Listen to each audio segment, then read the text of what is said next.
Well, should have known I'd find all you fellers squalled back in your chairs and thumping your chest about what you've done about Tug Valley.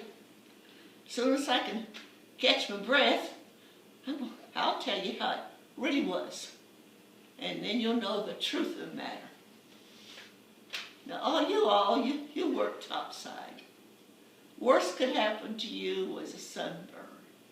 Or maybe you get a broke bone, or your legs get tired from walking so much. But it's different for me. Now, I'm going to tell you how it really was. If it's the last breath I draw. Don't get your hopes up. I ain't ready to go to the great beyond just yet. No, not yet. I ain't ashamed to own up to being real scared that first time going down into them mines. I was 16, barely. So they loaded us, about 6 of us, into this kind of tram, and it went straight into the mountain. And it didn't take no time until it's so black in there you couldn't even see your own hand in front of your face. Hadn't been for the carbide lamps they put on our hard hats, couldn't see nothing. And the smell of that carbide is kind of like burning sulfur. So what this tram done, it was taken into this place where there was this thing called a lift, and it worked like a pulley, you know, like we put together to draw well water up on the buckets and lower the buckets down and bring them up, kind of like. Well, they put us in this, and we went down. And every time we went down, there was a little layer, you could tell by the jolt, okay, in our carbides. Well, anyway, down we went, layer after layer after layer. I counted 6 of them and figured we must have been about a mile down. About a mile down. Well, when we got out of that tram, couldn't even stand up. Could only be hunched over. And that's what we done. We dug around on the sides of that, looking for seams of coal all day long, hunched over. Come out of there on that first shift alive. I wasn't sure about it, but it was. All day digging and didn't get no coal, just digging, hunched over. But I didn't give up then, and I ain't giving up now, no. Gotta hope for the best. Even when that mine whistle blows long and loud, you know there's been a cave-in. And everybody goes to the mine, because people's got loved ones down there. Don't know if we're going to get them out alive or dead. And every time the miner goes in, that's what it's like. It's kind of like, I guess, going into battle. Yeah. You go in there doing your best, hoping you'll come out alive. There's times when I crawled on my belly in water, come out, my clothes was stuck to me with sweat and water and coal dust. Didn't have no showers back then, like the union made them put in. Now, wasn't for the United Mine Workers, miners never would have had any of them good days like miners' payday says. And it's old John L. Lewis. He's the one started it. Mines used to pay us in what they called scrip, just little paper covered stuff. And they called them tokens, scrip. And that's only good at the company stores. So it's kind of like not getting no payday at all. Well, old John L. went to jail for trying to help us. And I remember It was during the war, World War II. Young ones went up and down to every house and every coal tank begging for pennies to help pay his fine. Now you know how many hundreds of houses they went to. And that just shows you how well he is thought of by all of us. Of course, there's that black lung. Didn't have no name when it started getting us. Didn't have no name when I got it. And so many of us died. Nobody knows how many miners that black lungs killed.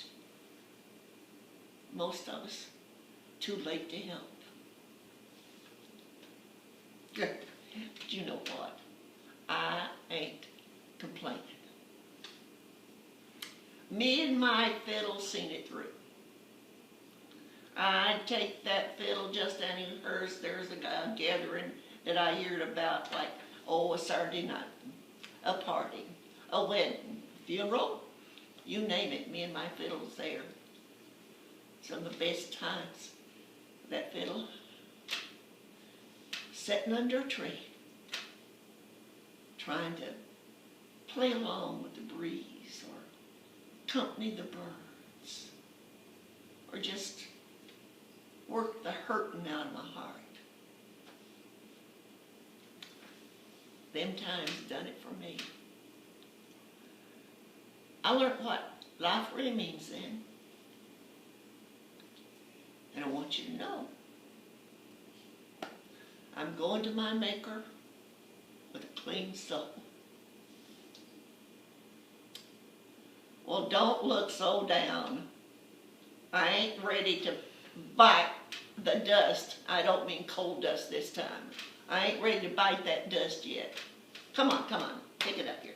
Let's sing that old song I wrote. You know, Coal Miner's Payday. Well, now, you all just rip into it, and I'll keep the beat.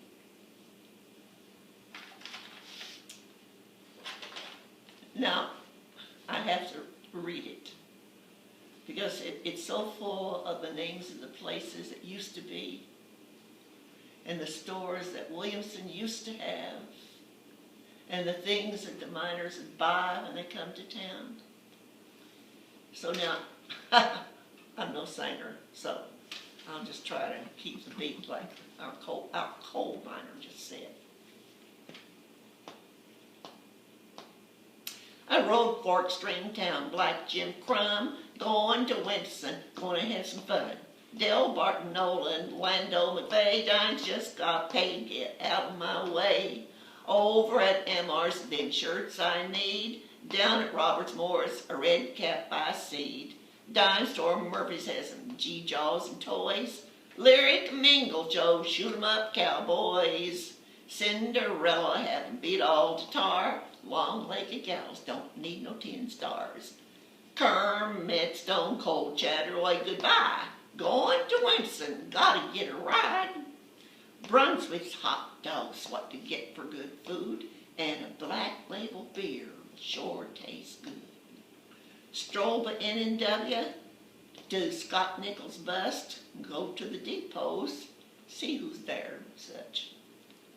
Number 9 East, number 10 West. Powhatan Arrow will always be the best. Peach Creek, Turkey Creek, Pond Creek too. Poor Man's Paradise got a sale on shoes. Away up 2nd Street, a skirtin' deep 3rd. Best darn meat market, upon my word. Back down a ways, past Michael's and Claire's. Taylor's Winter's full of gold jewelry to wear. And then grinning Stroh-Snyder's, all them young folks eating ham sandwiches and sipping on Cokes. Thacker, make one, Hatfield Bottom. Seeds for your garden, Mark Russell's got 'em. Going by the barbers across the courthouse square to get the lowdown on what Tug Ripper's going to. Arm full of packages, candy in a poke, just change in my pocket, no green bucks to show. Wait, my Chief Ringo, see somebody I might know. Belfry, Blackberry, Toller, Stone, going to Winston and going to have some fun. Road Fork, Penson Fork, Black Jim Crumb, going to Winston if I gotta go alone. Okay. Them was the days. They really was. When the government closed down our little post offices and put in the rural post office delivery, my grandma started this country store. And I still work there with her, and I'm so glad it happened, because I got to know a lot of our people up close. Not like that anymore. Winston's not like payday for miners, not like payday for many folks at all. They used to have a big old Piggly Wiggly store they built across the river on towards South Williamson side. And their parking lot was big enough that this helicopter come in with John F. Kennedy. Let me tell you, that crowd gathered that day about like they'd done for Greer Garson selling war bonds. Now there's no trading much in Williamson, or no big old Piggly Wiggly over on South Williamson. People go up to the mall up on Pond Creek, which is good for Pike County, I tell you. But now it's a big old mall, and they do their shopping at Walmart or Food City. And when you walk through the mall, you'll see 2, 3 people sitting talking. Oh, nothing like it used to be. Nothing at all. But times got to change. And I guess that puts a cap on the things you was looking for. We had our founding fathers in our farmer and our logger and our railroad man and our miner. But here's the thing. If they found it, who do you think's going to keep it up? Tells me there's a fly in the molasses if they just found it and nobody's going to keep it growing. I think the women will be the duct tape to do that. Mark my word.